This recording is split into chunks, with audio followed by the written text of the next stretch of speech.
بسم اللہ الرحمن الرحیم۔ السلام علیکم اسٹوڈنٹس، آپ کو بھکمالی اردو چینل پر خوش آمدید۔ اسٹوڈنٹس، ہم جماعت ناہم کی اردو کی نئی ماڈل درسی کتاب میں سے اسباق کی پڑھائی کر رہے ہیں، اور اس سلسلے کا آج ہم سبق نمبر 3 بھیڑیا شروع کریں گے۔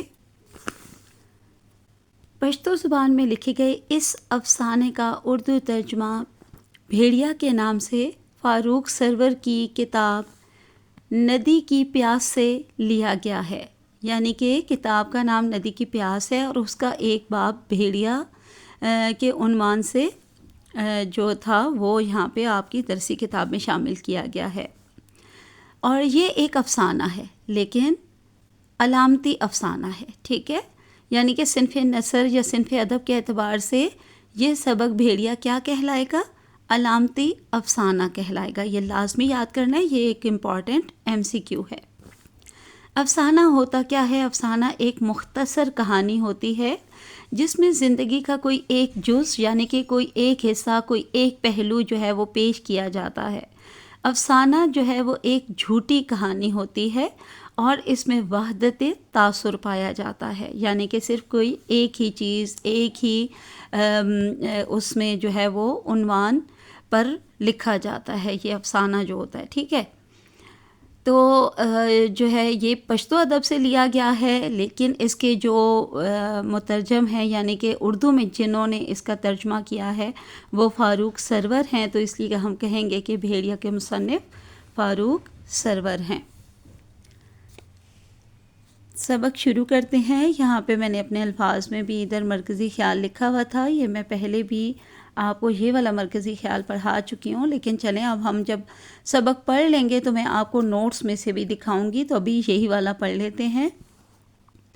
اس افسانے میں ماحول کے جبر، زبردستی، روب و دبدبے اور اپنے اندر کے خوف کو علامتی انداز میں پیش کیا گیا ہے، اور یہی اس افسانے کا مرکزی خیال ہے۔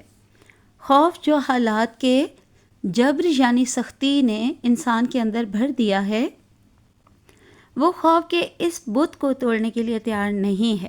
اگر وہ چاہے تو ذرا سی ہمت کر کے خوف کے اس بت کو توڑ کر ہمیشہ کے لیے آزادی حاصل کر سکتا ہے۔ افسانے کے آخر میں مصنف نے اسی آزادی کی بات کی ہے کہ انسان ہر خوف سے آزاد ہو جائے اور خود اعتمادی کے ساتھ ہر کام کرے۔ جو لوگ بہادر ہوتے ہیں ہمیشہ جو ہے وہ وہی کامیاب ہوتے ہیں، ٹھیک ہے۔ تو یہ سبق کا مرکزی خیال ہے۔ بہرحال ابھی ہم نے اس کی پڑھائی کرنی ہے تو ہم شروع کرتے ہیں۔ میں جب ارد گرد دیکھتا ہوں تو حیران رہ جاتا ہوں، یعنی حیرت زدہ ہو جاتا ہوں۔ میرے چاروں طرف بے شمار درخت ہیں، یعنی بہت سارے درخت ہیں، یعنی تعداد میں بہت سارے درخت جو ہیں وہ میرے ارد گرد موجود ہیں۔ ہر درخت میں کسی نہ کسی شخص نے پناہ لے رکھی ہے، یعنی ہر درخت میں کوئی نہ کوئی شخص چھپا بیٹھا ہے، اور اس کا بھیڑیا کھڑا گھرا رہا ہے۔ تو یہ بھیڑیا کون ہے؟ یہ خوف ہے۔ کون سا خوف؟ اندر کا خوف۔ انسان کے اندر جو ایک نفسیاتی خوف ہوتا ہے نا، اس کو بھیڑیا کہا گیا ہے۔ بہت دیر سے میں نے ایک درخت میں پناہ لے رکھی ہے، میں اب تھک چکا ہوں اور میری یہ خواہش ہے کہ نیچے اتروں، لیکن کمبخت بھیڑیا مجھے اترنے نہیں دیتا۔ وہ نیچے کھڑا مجھے مسلسل خوفناک یعنی ڈراؤنی، غصے والی، غضب والی، ڈراؤنی نظروں سے دیکھ رہا ہے، اور اس انتظار میں ہے کہ میں کب اتروں گا، یعنی کہ کب نیچے آؤں گا، اور وہ مجھے چیر پھاڑ کر کھا جائے گا، یعنی مجھے ٹکڑے ٹکڑے کر کے کھا جائے گا۔ جس درخت پر اب میرا مسکن ہے، مسکن یعنی کہ ٹھکانہ، رہنے کی جگہ یا پناہ لی ہوئی جگہ، ٹھیک ہے۔ تو یہاں پہ مسکن کا معنی ٹھکانہ یا رہنے کی جگہ یا قیام کی جگہ۔ یہ ایک عجیب سا درخت ہے، بلکہ اگر میں اسے جادو کا درخت کہوں تو بے جا نہ ہوگا۔ بے جا یعنی بے موقع یا غلط۔ میں یہاں جو بھی خواہش کرتا ہوں وہ فوراً پوری ہو جاتی ہے۔ اگر نرم اور گرم بستر کے بارے میں سوچوں تو وہ میرے قریب بچھ جاتا ہے۔ اکتا جاؤں یعنی کہ بیزار ہو جاؤں تو میرے سامنے ایک شاندار ٹی وی سیٹ آ جاتا ہے جس کے اسٹیریو اسپیکرز ہوتے ہیں، اور جو دنیا کا ہر اسٹیشن پکڑ سکتا ہے، کافی ہے، ٹھیک ہے۔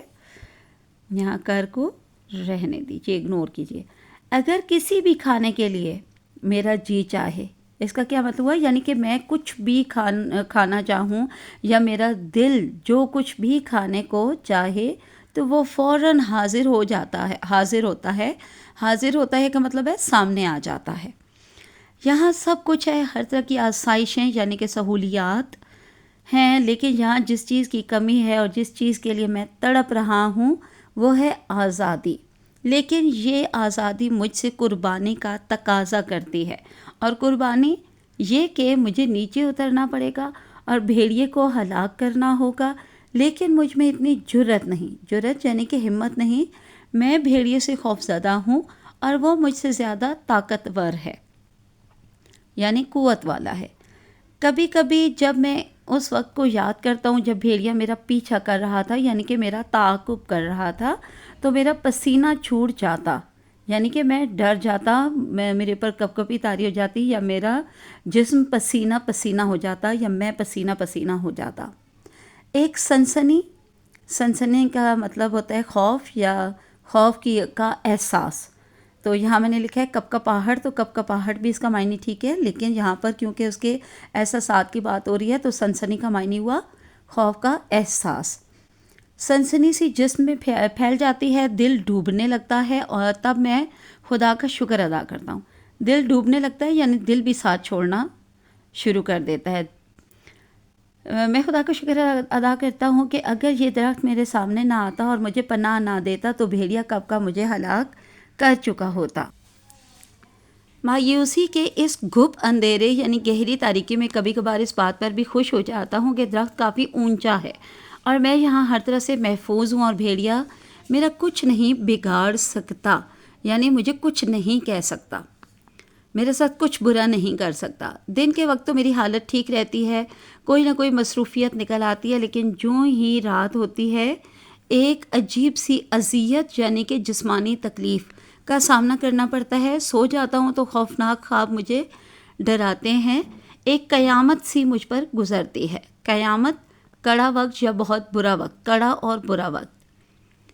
تمام جسم تھکا ہوتا ہے اور ایک ایک انگ کا مطلب ہوتا ہے حصہ یا عضو، ٹھیک ہے، جسم کا حصہ یا عضو یوں دکھ رہا ہوتا ہے جیسے کسی نے چابک سے مجھے سخت مارا ہو۔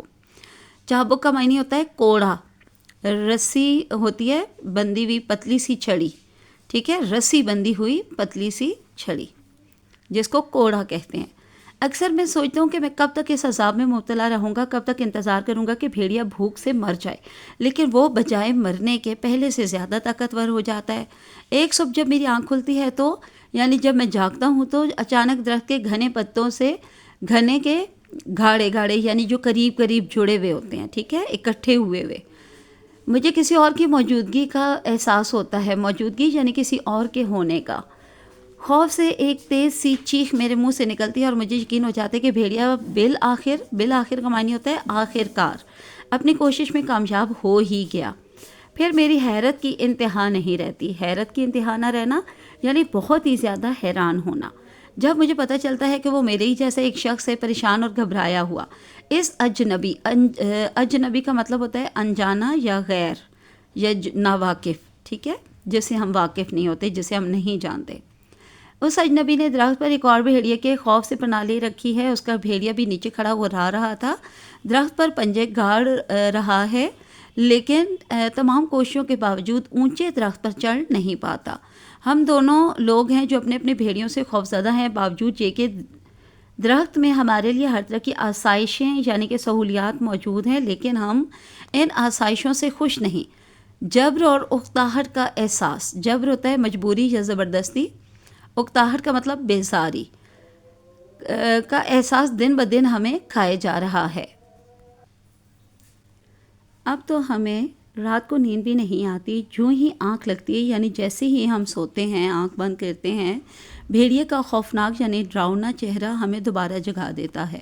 کم بخت اب ہمارے خوابوں میں بھی گھس گیا ہے، وہ ہمیں یہاں سکون سے رہنے نہیں دیتا۔ ہم دونوں کے بھیڑیے اکثر اپنی جگہ خاموش بیٹھے رہتے ہیں، لیکن کبھی کبھی ان دونوں پر ایسا جنون کا معنی ہوتا ہے پاگل پن، دیوانگی یا باولا پن، سوار ہو جاتا ہے کہ وہ درخت پر حملہ کر دیتے ہیں، اس کے موٹے تنے پر دانت اور پنجے گاڑ دیتے ہیں، اور اس وقت خوفناک سی غراہٹ ہوتی ہے۔ تو چلیے آج کے لیے اتنا کافی ہے، باقی انشاءاللہ ہم کل پڑھیں گے۔ اللہ حافظ، فی امان اللہ۔